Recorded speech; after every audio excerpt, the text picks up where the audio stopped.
Hey everybody, Tori Hartman here, and we are at Cornerstone Minerals. Yes, I'm still with Mackenzie. She's been so great, so I'm dragging her around the store.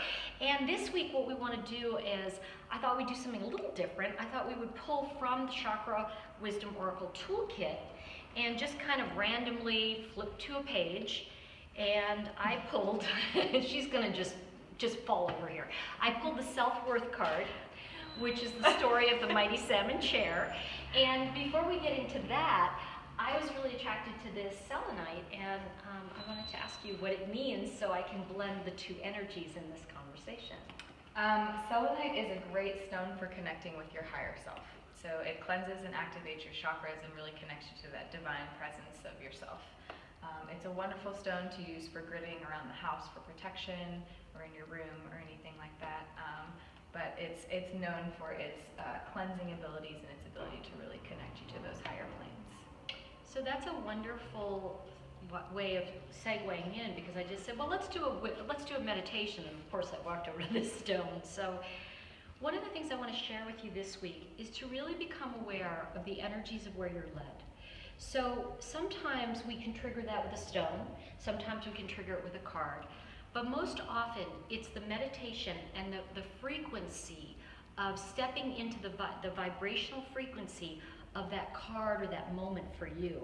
So when I just picked self-worth and selenite, what we're really talking about now is we're talking about our higher consciousness. And what's interesting about the original fable of the salmon chair, which is the self-worth card, they're all based on fables. So all of and this is the only place you'll find the full fable, actually, because the deck has the abbreviated version.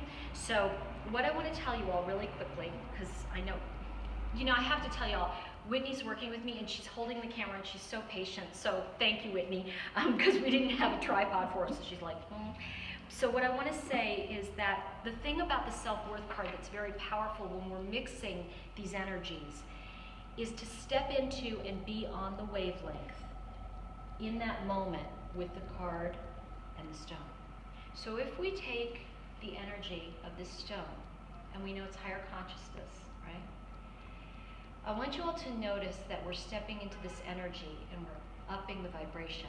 The story of the salmon chair is a small child who's given the gift of knowledge and wisdom.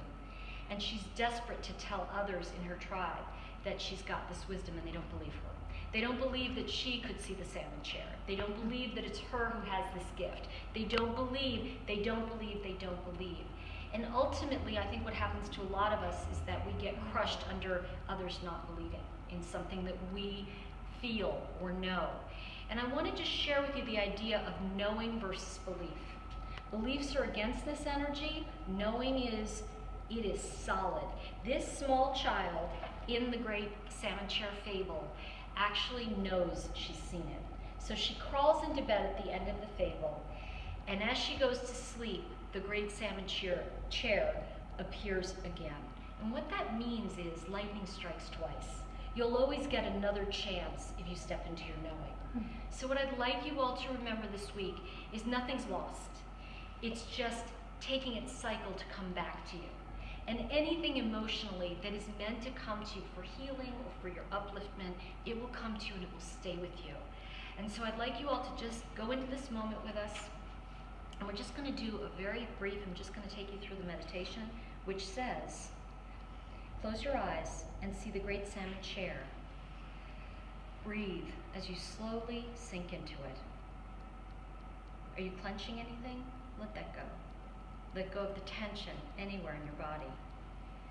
Notice the salmon light coming down from the heavens. And in our case, also, notice how the stone behind us is radiating out to you. Stay there until you have received an abundance of energy from the light. And then you are ready to step into that which matters to you most this week. Thank you, and it's been wonderful to be at Cornerstone Minerals here in Asheville, and I will see you all guys. I'll see you guys next week. So you all guys. I'm starting to sound, I'm just mixing Southern, I think. See you next week.